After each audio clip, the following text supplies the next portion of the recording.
Dr. Amanda Hayes stood before the curved display wall of the United Earth Defense Council chamber, her hand steady despite the gravity of her presentation. The assembled military leaders and politicians stared at her with a mixture of skepticism and barely concealed disdain. Above them, a holographic representation of her deep space readings pulsed with an ominous red glow.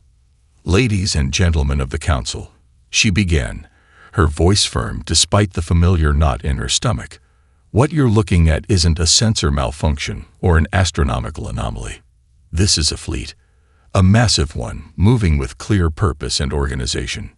Admiral Chen leaned forward, his weathered face creased with familiar disapproval. "Dr. Hayes, with all due respect, your department's track record with unconventional interpretations has been questionable at best." She fought back a sharp retort. They were referring to Project Seedling, of course. Her life's work, dismissed as a wasteful experiment by traditional military minds who couldn't see past their precious metal warships and plasma cannons. "Admiral," she countered, zooming in on a particular section of the data, "these energy signatures match no known natural phenomenon. They're artificial, moving in formation, and they're headed straight for our solar system." The chamber erupted in murmurs. A junior councilman raised his hand. "How long?" "At their current velocity, 3 weeks." She switched the display to show their trajectory. "And they're not trying to hide. Whatever's coming thinks they have nothing to fear from us." "Perhaps," drawled General Roberts, "because their scans show a defensive fleet partially composed of what appear to be wooden vessels." His tone dripped with sarcasm. Several council members chuckled. Hayes activated another display, showing one of her bioships in orbit. The Morning Glory was beautiful, its hull a seamless blend of engineered hardwoods and organic composites that seemed to pulse with life, because it was alive, despite their mockery. "What you call wooden vessels are the most advanced bioengineering achievements in human history. We didn't just build these ships, we grew them. They're alive, adaptive, and far more capable than." Her words were cut off by a sudden blaring alarm. The chamber's displays flickered, then shifted to an incoming transmission. The signal origin was deep space, far beyond their outer defensive perimeter. The image that appeared made Hayes's blood run cold. The alien was humanoid but wrong in subtle ways that triggered an instinctive revulsion. Its skin was chitinous, almost beetle-like, with compound eyes that shifted color as it spoke. "People of Earth," the translation matrix rendered its clicks and whistles into English. "I am Supreme Commander Zextal of the Zaxthar Empire. Your civilization has been deemed worthy of evaluation." The alien's mandibles twitched in what might have been amusement. "Though I must say, your defensive capabilities are somewhat quaint. Our scans show vessels that appear to be made of plant matter. Most primitive. We expected better from a species capable of reaching its own lunar body." Hayes's hands clenched into fists as the alien continued its smug address. Behind her, she heard General Roberts mutter something about fast-tracking the deployment of their real warships. "We will arrive within your solar system shortly to begin the evaluation process. Do try to have something more impressive prepared. These primitive ships of yours are rather insulting." The transmission cut off abruptly, leaving the chamber in stunned silence. Hayes turned to face the council, her eyes blazing with intensity. "Ladies and gentlemen, you've just heard their first mistake. They saw our bioships and assumed primitive technology because they don't understand what they're looking at. This is our advantage." She brought up the schematics of Project Seedling's full capabilities, the parts she hadn't shared with even the council yet. They're expecting metal and energy weapons. They're expecting conventional warfare. A slight smile played across her lips. "Let's show them what 4 billion years of Earth's evolutionary arms race can really do." Lieutenant James Cooper stood at the helm of the Evergreen, his fingers lightly touching the living console. The ship's neural network pulsed beneath his skin, sharing his anxiety through their symbiotic connection. Around him, the bridge crew maintained their positions with practiced discipline, though he could see the strain in their faces. "Status report," he commanded, keeping his voice steady for the crew's benefit. "Bio readings are stable, sir," Lieutenant Sarah Martinez responded from her station. The walls around them shifted slightly, displaying real-time data through changes in their bioluminescent patterns. "Though the ship is agitated, she knows they're coming." Cooper nodded. The Evergreen wasn't just a vessel. She was a living entity, evolved from Earth's most resilient organisms. Right now, she wanted to fight, to show her true strength. Playing weak went against every survival instinct engineered into her cellular structure. "Easy, old girl," he murmured, sending calming impulses through the neural link. "Not yet." His comm channel crackled. "Lieutenant Cooper." Dr. Hayes's voice carried that same forced calm he was struggling to maintain. "The Zaxthar fleet has entered the outer solar system. Remember the plan. No matter what they do, no matter what they say. We play the fool," Cooper finished. "Though I have to say, Doctor, watching these bastards laugh at us isn't going to be easy."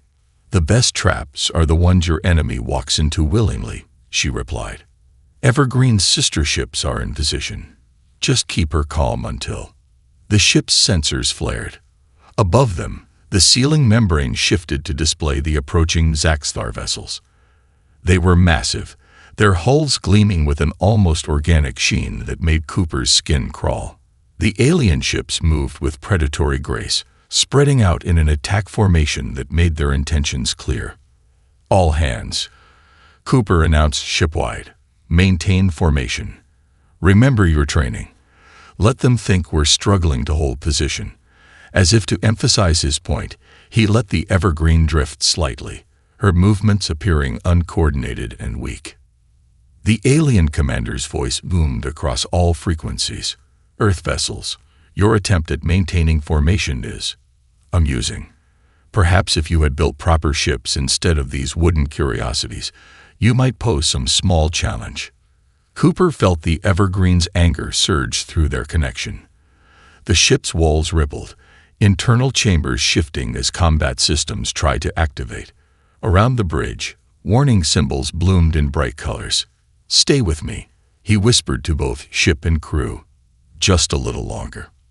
Through the living display, he watched the Zaxthar ships take up attack positions, their energy weapons charge, creating beautiful and terrifying patterns across their hulls.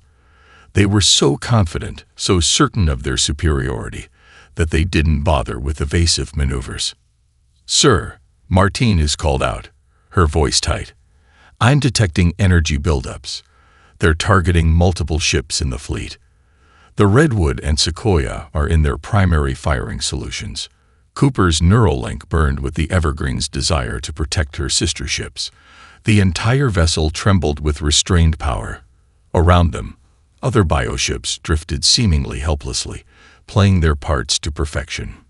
"Dr. Hayes," he subvocalized through their secure quantum entangled channel. "They're about to fire. The ships are having trouble maintaining their passive state." "Good," she replied, and he could hear the predatory smile in her voice. "Let them fire first.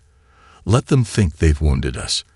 Then show them why Earth's evolutionary arms race made us the perfect weapons engineers."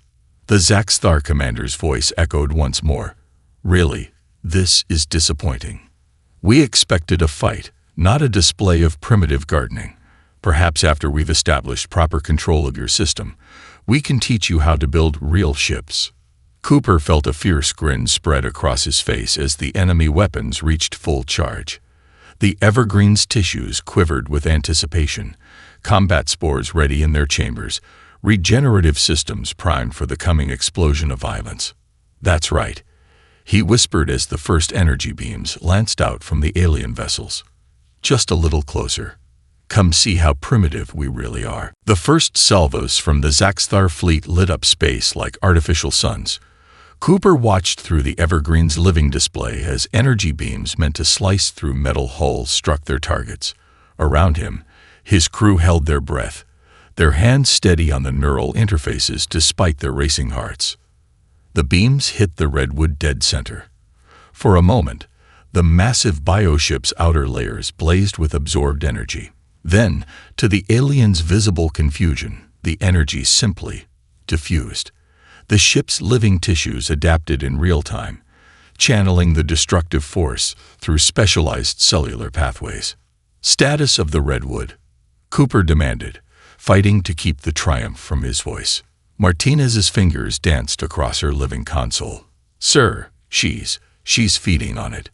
The energy weapons are being absorbed and redirected to her growth centers.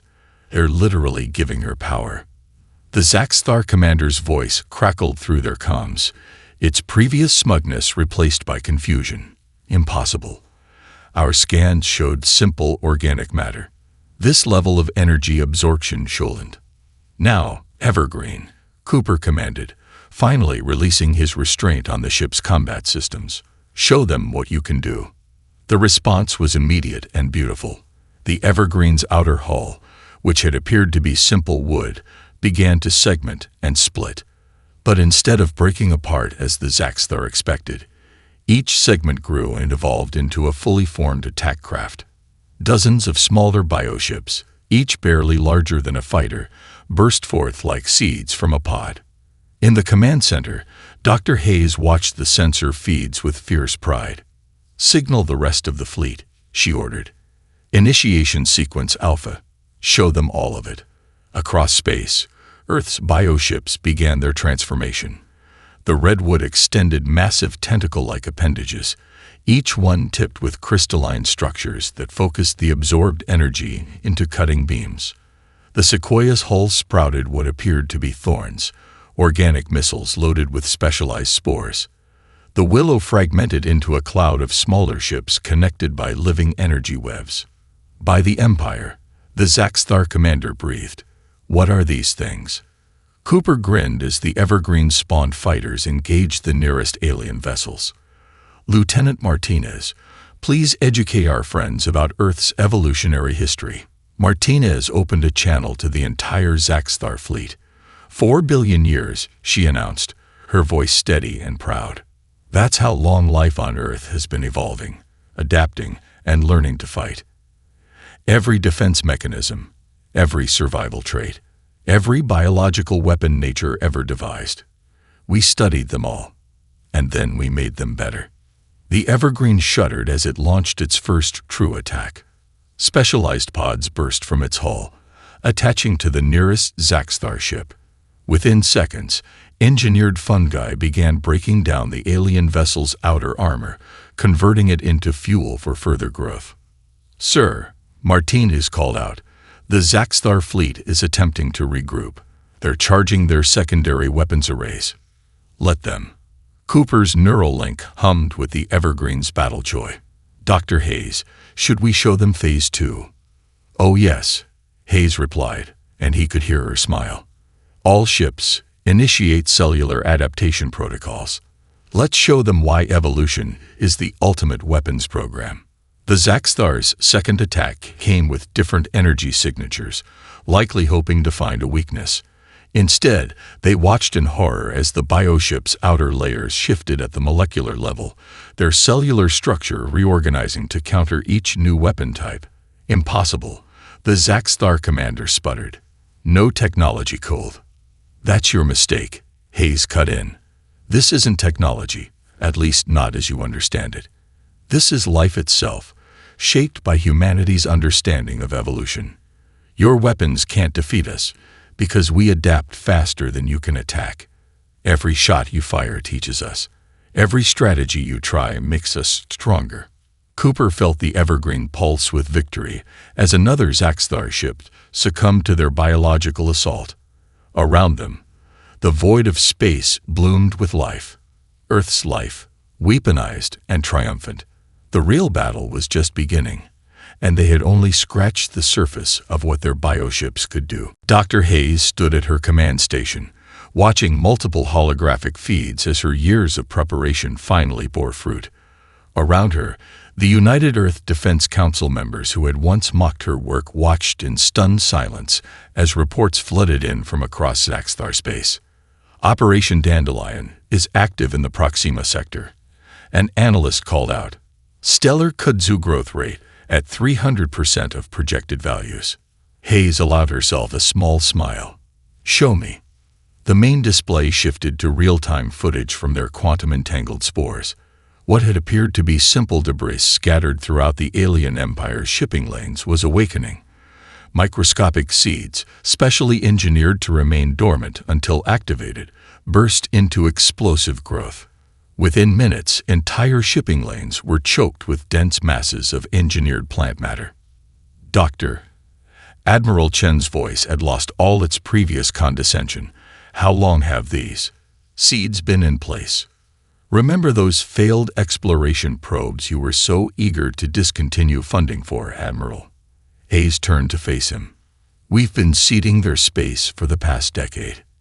Every lost probe, every malfunction, they were all part of the plan. We knew first contact was coming. We just didn't know from where." On the tactical display, Cooper's Evergreen led a charge against the Zaxxtar's attempted retreat. The bioships spawned fighters had adapted further, now sporting crystalline growths that redirected enemy fire back at its source. But the real show was happening deeper in enemy territory. "Ma'am," Martinez's voice came through the quantum comm, "you need to see this. The kudzu, it's not just blocking their ships, it's consuming them." The display shifted again.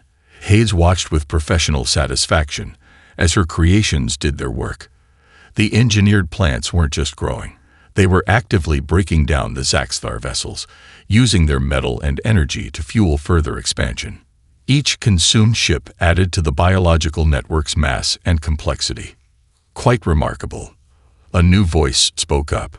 Hayes turned to see Dr. William Nash, her old mentor, examining the data with keen interest. "You didn't just create weapons, did you, Amanda? You created an ecosystem. Life finds a way," Hayes quoted with a slight smirk. "We just helped it find the most efficient way to defend Earth. Speaking of which," she keyed in a command sequence. "Time for Phase 2 of the garden." Across Zaxxtar space, the consumed ship materials were being repurposed. The kudzu wasn't just destroying, it was building. New structures were taking shape, organic defense platforms that combined Earth biology with assimilated alien technology. "Sir," Cooper's voice crackled through the comm, "the Zaxxtar fleet is attempting to call in reinforcements. Should we be concerned?" Hayes checked her tactical display. The Zaxxtar's primary supply lines were now completely severed by her growing network of biological barriers. "Let them try it, Lieutenant. Their reinforcements will find their fuel depots transformed into gardens, and their shipyards wrapped in very hungry vines." The Zaxxtar commander's next transmission carried none of its former arrogance. "What manner of barbarism is this? You've infected our entire empire with these plants." Hayes offered helpfully. "Simple, primitive plants. The same ones you dismissed as decorative. Think of it as a lesson in humility and biology." She watched as the tactical display updated, showing more and more Zaxxtar systems going dark as her creation spread. The stellar kudzu was evolving even faster than projected, learning from each ship it consumed, each technology it absorbed. "Dr. Hayes," Admiral Chen spoke quietly, "the spread rate, can we control it?" "Admiral," she replied, her eyes fixed on the display, "who said anything about controlling it? Evolution doesn't work that way. We didn't just build a weapon. We initiated a new stage of biological warfare. The galaxy is about to become Earth's garden, whether the Zaxxtar like it or not." In the distance, another Zaxxtar battle group disappeared under a wave of engineered plant life. The war was entering its next phase, and Earth's greatest weapon wasn't their ships or their technology. It was life itself, unleashed and evolving. The Evergreen's bridge hummed with activity as Cooper directed their latest assault. Through the neural link, he felt the ship's excitement as its latest adaptation manifested, crystalline structures emerging from its hull, each one harvested from consumed Zaxxtar technology and repurposed through biological engineering. Multiple bogies approaching from Vector 317. Martinez called out, her hands dancing across the living console. They've adapted their shields to resist the kudzu. Cooper smiled. Have they? Evergreen, show them your new trick. The bioship responded instantly. What appeared to be simple decorative patterns on its hull suddenly blossomed into massive organic railguns, their ammunition grown from processed Zaxthar armor. Each projectile contained a payload of specialized spores, engineered by Dr. Hayes' team for this exact scenario. Sir, his weapons officer reported, the Redwood is signaling. They've completed their metamorphosis. Through the living display, Cooper watched as the massive bioship finished its transformation. The Redwood had absorbed enough alien technology to trigger its next evolutionary phase. Its entire structure had become a hybrid of organic and mechanical components, with massive tentacle-like appendages now tipped with salvage Zaxthar energy weapons. Beautiful, he breathed. All ships, coordinate with Redwood. Time to show them why Earth's rainforests were the deadliest battlegrounds in history. The Redwood's attack was devastating in its efficiency. Its tentacles lashed out, each one moving with the precision of a surgeon and the force of a battering ram. Where they struck, engineered parasites began their work, burrowing through the resistant shields as easily as tree roots crack concrete. Lieutenant Cooper, Dr. Hayes' voice came through their quantum link. Status report. The ship-to-ship combat is proceeding as planned, Doctor. But he hesitated, watching as another Zaxthar vessel succumbed to their assault. Something's different. The Evergreen is developing faster than your projections. They all are. Excellent. He could hear the satisfaction in her voice. The neural networks are learning from each other. Every engagement makes them smarter, more adaptive. Lieutenant Martinez, please share the Evergreen's sensor feed with command. Martinez complied, and the ship's living walls rippled as they transmitted data. Through their shared neural link, Cooper felt the Evergreen's pride as it displayed its latest innovations.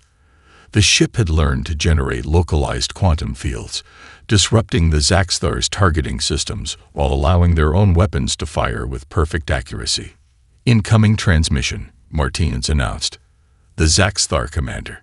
The alien's image appeared on their display, its compound eyes shifting rapidly between colors that Cooper's neural link interpreted as fear and rage. This is impossible, it chittered. Our scouts reported your bioships were simple organic constructs. These capabilities, these weapons, are the result of 4 billion years of evolutionary warfare, Cooper finished. Earth's biosphere didn't just evolve to survive. It evolved to win. We simply gave it new battlegrounds to conquer. As if to emphasize his point, the Evergreen launched another volley. This time, the projectiles burst into clouds of microscopic organisms that began reconstructing the very space around the Zaxthar ships, creating organic wormholes that redirected their weapons' fire back at them. Sir, Martinez's voice carried an edge of excitement. The Redwood. It's spawning. Cooper watched in awe as the massive bioship began a process similar to binary fission, splitting into 2 fully formed vessels, each one incorporating the best traits and technologies they'd assimilated. The Zaxthar fleet's attempts to stop the process only accelerated it, their energy weapons providing more fuel for the transformation. Dr. Hayes, Cooper reported, I think we've moved beyond simple adaptation. The ships aren't just learning anymore. They're actively evolving during combat. Of course they are, Lieutenant. Hayes sounded pleased but unsurprised. That's what life does. It competes, adapts, and evolves. The Zaxthar thought they were fighting ships. They're actually fighting against the most fundamental force in the universe, the drive to survive and thrive. Around them, space itself seemed to pulse with life as Earth's biofleet continued its relentless evolution, each moment bringing new adaptations, new weapons, and new ways to prove just how primitive they weren't. They're running. Martinez's announcement cut through the tense atmosphere on the Evergreen's bridge. The Zaxthar fleet is attempting to regroup at coordinates 7-3 Mark IV. Cooper felt the Evergreen's predatory anticipation through their neural link. Around them, The ship's living walls pulsed with patterns that his enhanced consciousness translated as eager hunger. "Dr. Hayes, are you seeing this?" "Oh, I'm seeing it," Hayes replied, her voice carrying that tone of scientific satisfaction that usually meant something spectacular was about to happen. "Tell me, Lieutenant, did you ever study Earth's spider populations?" Before Cooper could respond, the space between the retreating Zaxthar ships began to shimmer. What had appeared to be empty void revealed itself as an intricate web of quantum-entangled spores, nearly invisible until activated. The alien vessels suddenly found their precise formation disrupted by organic filaments stronger than steel. "Quantum biological webbing," Hayes explained, clearly enjoying the moment. "Inspired by spider silk, but evolved far beyond its original constraints. Each strand is connected to our neural network.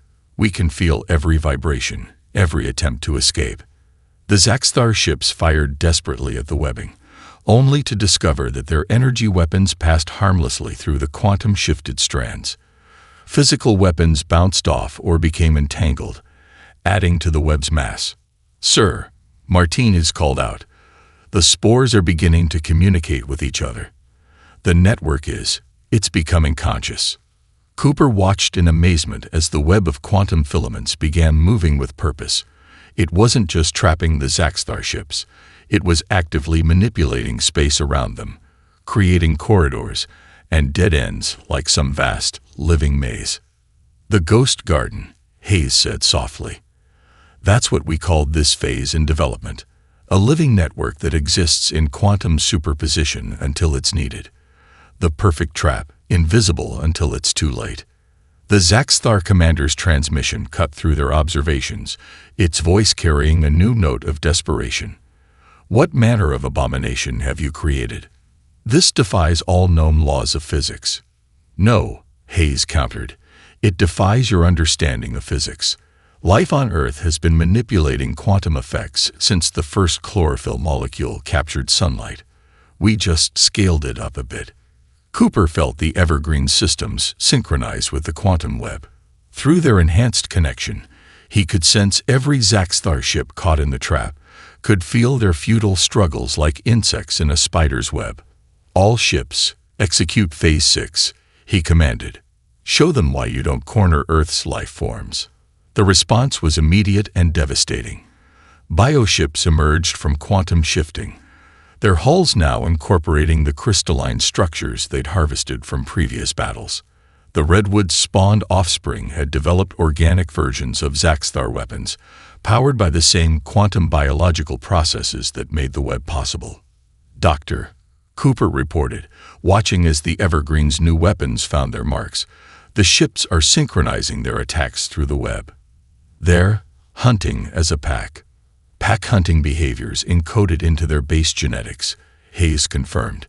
"Borrowed from Earth's most successful predators. Combined with the quantum network, it makes them nearly unstoppable. Each ship knows exactly what every other ship is doing, thinking, planning. Perfect coordination." The Zaxthar fleet's formation collapsed under the coordinated assault. Ships that attempted to escape found new sections of the quantum web materializing in their path. Those that stood to fight discovered that every defensive strategy they attempted was anticipated and countered before it could fully form. "Sir," Martinez's excitement was palpable. "The web is evolving. It's incorporating the energy signatures from their weapons, learning to replicate them." Cooper watched as strands of the quantum web began generating their own energy pulses, turning the entire battlefield into one massive living weapon. The Zaxthar ships were no longer just trapped. They were being systematically dissected by their own stolen energy signatures, their technology turned against them by Earth's ever-adaptive biological warfare. "Remember," Hayes's voice carried across all channels, directed at both their forces and the enemy, "you called us primitive. But primitive doesn't mean simple. It means tested by time, proven by evolution, and perfectly adapted to survive. Welcome to Earth's garden. We do hope you enjoy your stay." The Evergreen shuddered as another Zaxthar energy blast tore through her port side.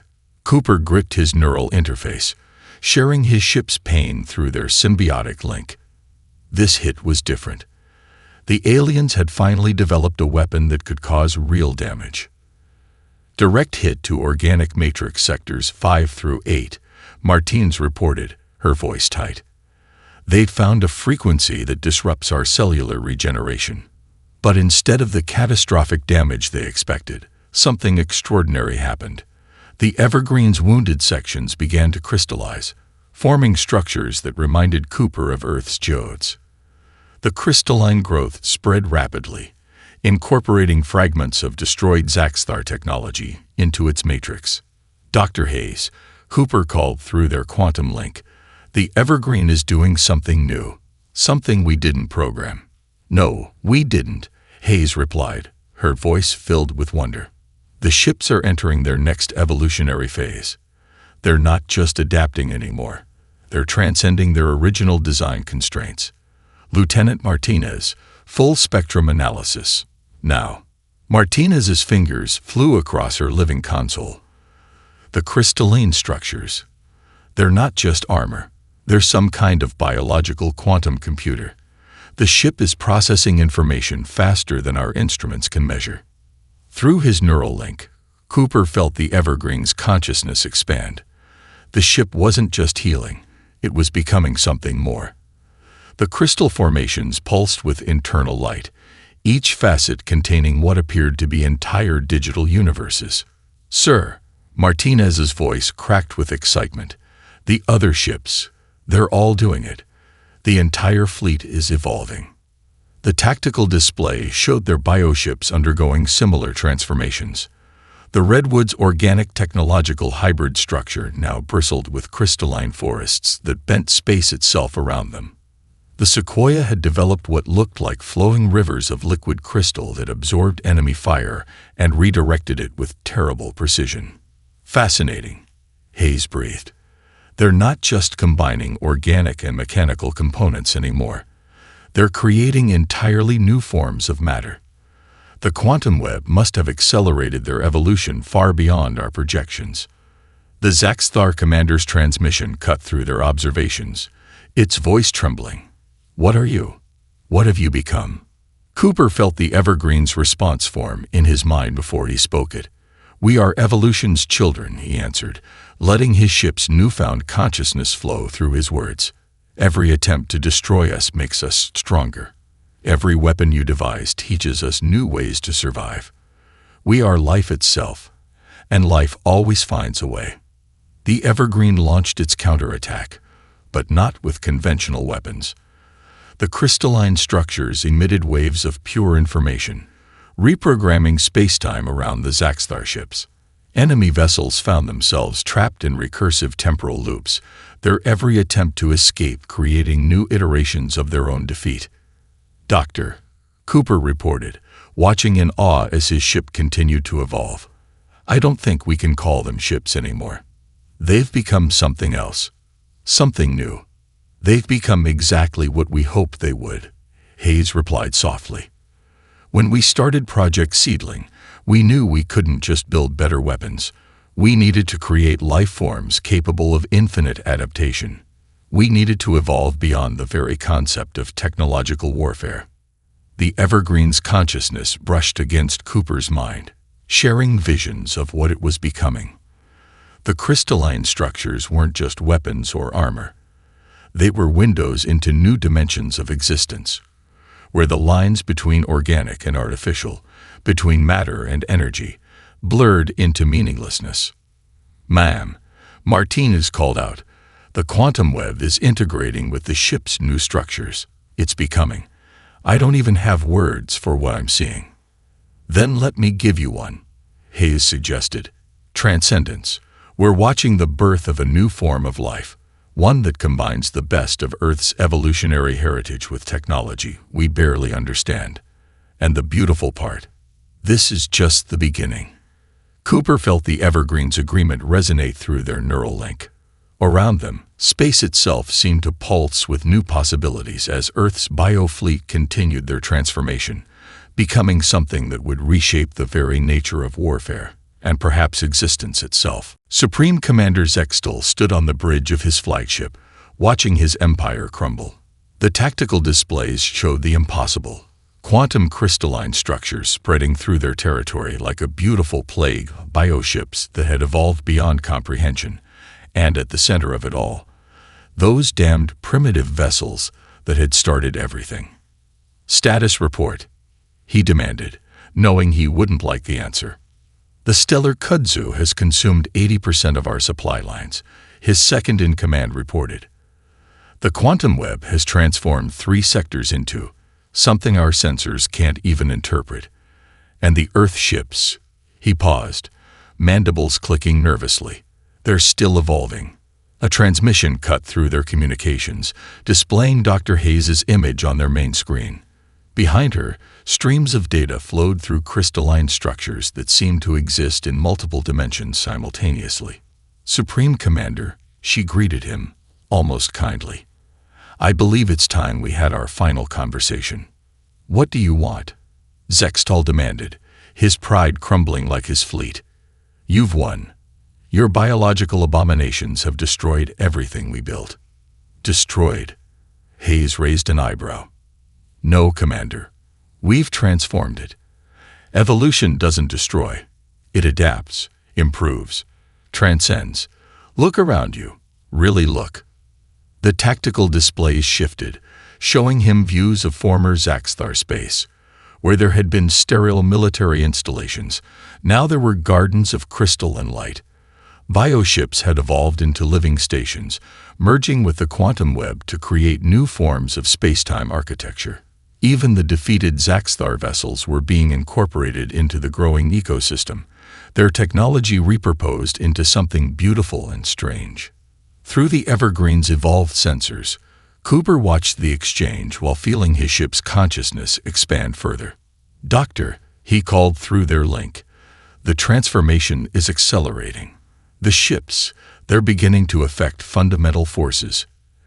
"As intended," Hayes replied calmly. "Commander Zextal, you called our ships primitive because you saw what looked like wood and organic matter. You assumed technology had to mean metal and energy weapons. But life is the most sophisticated technology in the universe." The Evergreen chose that moment to demonstrate, its crystalline structures unfolding into geometries that shouldn't have been possible. Around it, space itself seemed to bloom like a flower, revealing layers of reality previously hidden from view. "Your mistake," Hayes continued, "wasn't underestimating our ships. It was underestimating 4 billion years of evolutionary engineering. Every adaptation, every survival mechanism, every piece of biological technology that Earth's biosphere developed. We learned from all of it. And now, thanks to your attacks, we've evolved beyond even our own understanding." Martinez's voice came through the quantum link. "Sir, the fleet's consciousness is reaching critical mass. They're about to make another leap." Cooper felt it through his neural connection. The ships weren't just communicating anymore. They were becoming a single vast intelligence, with the quantum web as its nervous system, and the crystalline structures as its thoughts made manifest. "The garden is spreading," Hayes told the Zaxthar commander. "Not as a weapon, but as a new form of life. Your empire taught us how to reach the stars. Now we'll teach the stars themselves how to live." The transformed bioships pulsed with inner light, their crystalline formations singing in frequencies that restructured reality itself. What had begun as simple wooden vessels had become architects of a new cosmic order. "Remember this," Hayes said, her final message broadcasting across all frequencies, in all languages, throughout known space. "Remember the day you saw wooden ships and laughed. Remember the moment you dismissed billions of years of evolution as primitive. And remember that life, in all its endless, adaptive, ever-evolving glory, will always find a way to survive, to grow, and to transform everything it touches." The Evergreen's consciousness brushed against Cooper's one last time, sharing a vision of what was to come. The galaxy would never be the same. Earth's garden would spread, not as a conquest, but as an invitation. an invitation to evolve, to transcend, to become part of something greater than empire or warfare. In the end, the most primitive force of all life itself had proven to be the most advanced technology in the universe.